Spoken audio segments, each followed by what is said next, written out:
привет! Совсем скоро выходит новый сезон «Викингов», и я очень люблю и жду этот сериал. И да, там есть много исторических несостыковок, но там создана такая классная атмосфера.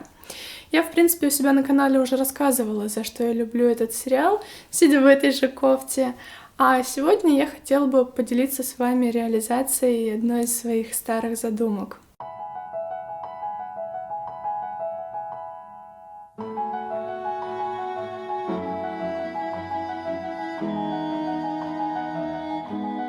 Я хотела сделать брошку в виде щита Лагерты. Для этого я взяла картинку щита, но она была слишком большая, поэтому я уменьшила ее пальцами и заскринила это.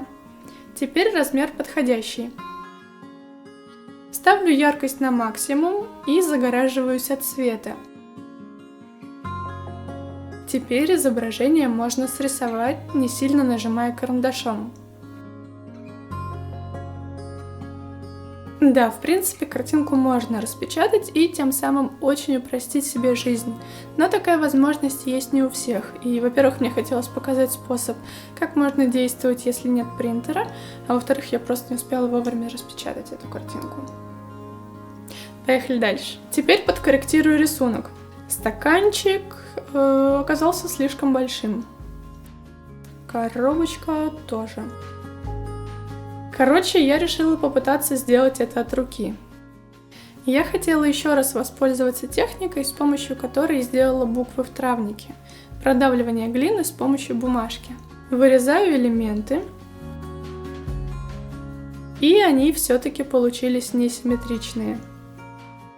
Тогда я обвела элементы с левой стороны и вырезала это. Дальше берусь за глину. И я взяла блестящую. Раскатываю ее, расправляю и выкладываю детали.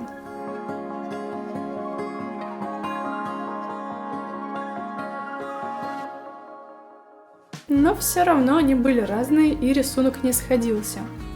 Тогда я решила продавить их с одной стороны, а потом те же самые шаблоны использовать и с другой стороны. Вот так.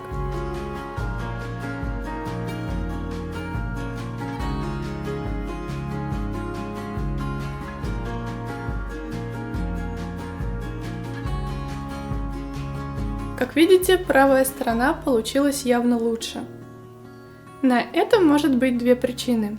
Либо за первый раз мои бумажные трафареты размялись и во второй раз дали лучший результат, ну и либо это я приноровилась и сделала просто лучше во второй раз. Не всегда все получается сразу.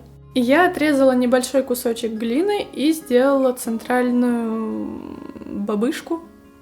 Я не знаю, как называется эта деталь щита. Теперь я недостойна его носить.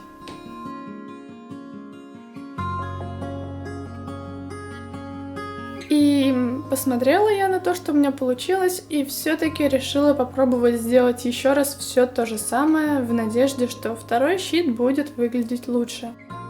И вот, когда я вновь наклеивала эти бумажки, я вспомнила, как мне пришла идея этой техники в травнике. Хоть я и говорю в том видео, что я не знаю, как мне пришло это в голову, я просто не вспомнила это в нужный момент, а сейчас, повторяя это действие, вспомнила.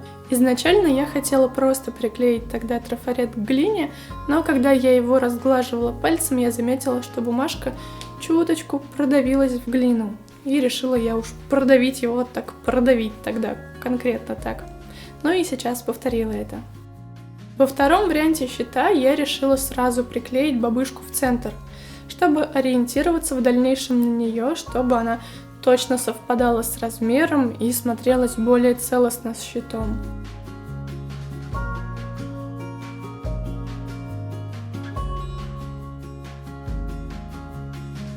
И да, все-таки второй вариант получился лучше.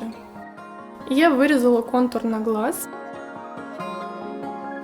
и пальцами немного сгладила края и подровняла форму. Мне хотелось добавить заклепки на контур, и благо у меня был черновой вариант, где я могла бы попробовать разные способы. Ручка давала слишком большие круги, поэтому я взяла деревянную палочку.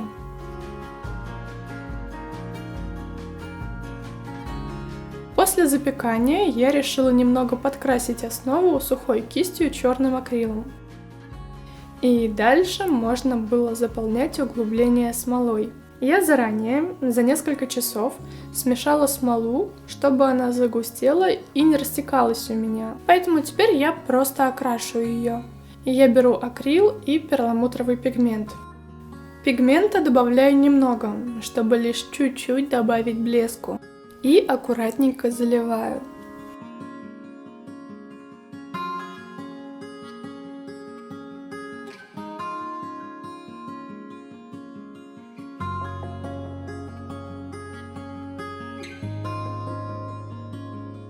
Когда все застыло, я приклеила основу под брошку.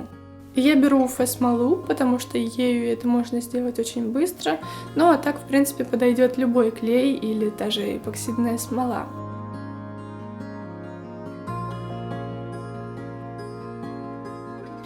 По-хорошему, вот эту основу нужно было приклеить до того, как я залила эпоксидную смолу, потому что мастера, которые делают брошки из полимерной глины, основу, на которую крепится вот эта булавка, тоже перекрывают полимерной глиной, чтобы ее не было видно и чтобы все было красивенько. Полимерную глину нужно запечь.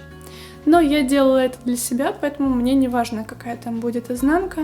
А если работа делается на продажу, то, конечно же, старайтесь и обратную сторону изделия делать аккуратной.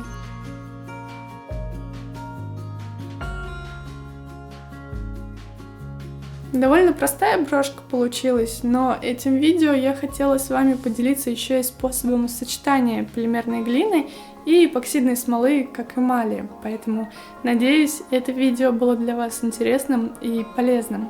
Я вас вот так вот люблю. Пока!